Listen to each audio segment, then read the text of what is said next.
issue that the country is still dealing with, and if we can unlock that, the country will move forward in a significant manner, is around rail infrastructure, and that obviously specifically talks to Transnet. I think that from a policy perspective, we've actually made a lot of progress. The freight and logistics plan is in place and is being implemented. We've got a turnaround plan for Transnet. We've got a private sector participation framework in place.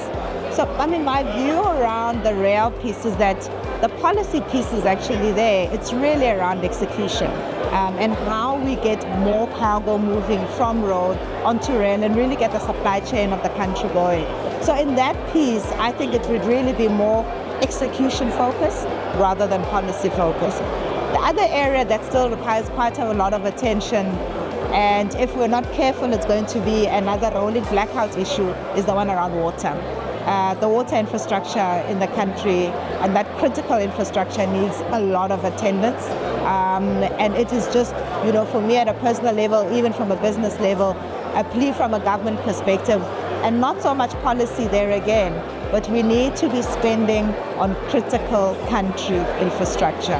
Water, critical country infrastructure, and there's no substitute for water.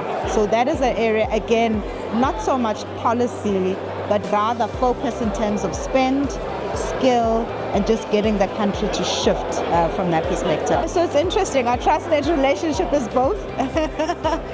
So we compete with Transnet port terminals in certain areas. And then on the flip side, from a TNPA perspective, they're a landlord and we're a tenant. And then there are also opportunities for us to collaborate in certain areas and spaces where we're aligned.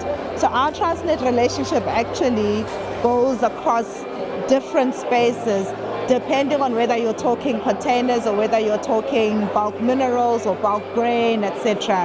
But we certainly straddle competitors in certain space.